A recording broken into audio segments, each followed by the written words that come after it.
Adolf Hitler caused World War II and the deaths of tens of millions of people. How did one man manage to wreck the world? Hitler was a malignant narcissist, psychopath, and sadist. He was absolutely nothing like the conventional politicians who tried to contain him, to appease him. They could never read him because they were nothing like him. He, on the other hand, thought they were easy to read, to bluff, to fool. Adolf Hitler was a far-right politician, and he made nearly all of Germany far-right. Italy was far-right too, and Spain. The European liberal democracies led by the UK and France had no idea how to cope with the far-right, but at least the far-right was broadly contained in certain countries. The UK, for example, only had a tiny far-right in the 1930s. World War II broke out because Hitler had absolute contempt for his enemies and was utterly certain he would defeat these weak, pathetic opponents. There was never the slightest chance that anyone could negotiate with Hitler. Not once did this dictator ever enter into any good faith talks. These people never do. Today, the Russian dictator Vladimir Putin is a man incapable of having authentic negotiations with anyone. Anything he pretended to agree to would inevitably be broken. The American dictator Donald Trump is exactly the same. No one could have good faith dealings with this individual. His pathology means that he is always looking for an angle. His basic position is, I must win, other must lose. Trump follows the Gore-Vidal doctrine. It is not enough to succeed, others must fail. These people all have to big themselves up and put others down. They have to devalue and discard their opponents. That's the nature of their pathology.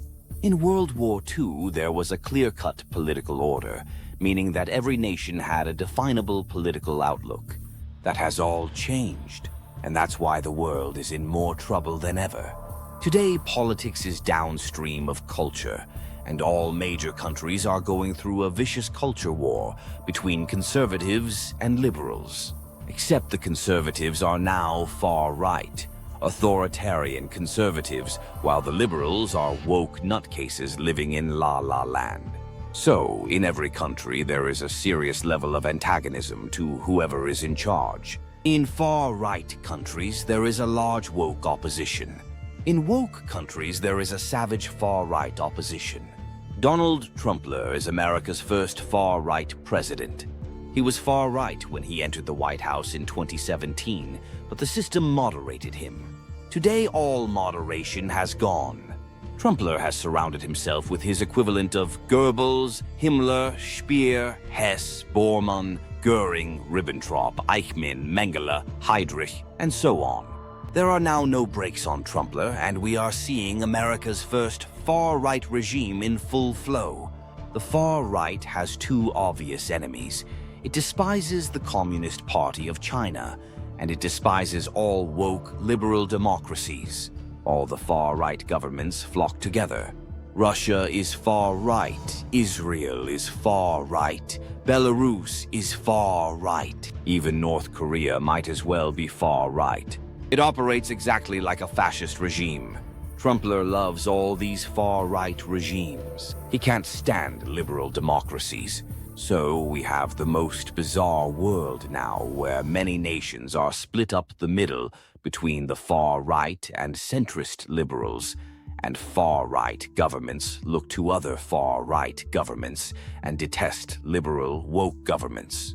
No one would ever have expected the USA and Russia to be allies. When the USA wasn't led by a far-right dictator, this could never have happened. Now that the USA does have a fascist dictator in charge, America's allies are no longer liberal democracies, but far-right authoritarian dictatorships. That's why everything has been turned upside down and the world is now in total confusion and chaos. Get used to it. World War III is coming. It cannot be avoided. Once the far-right is unleashed, world war is the only outcome.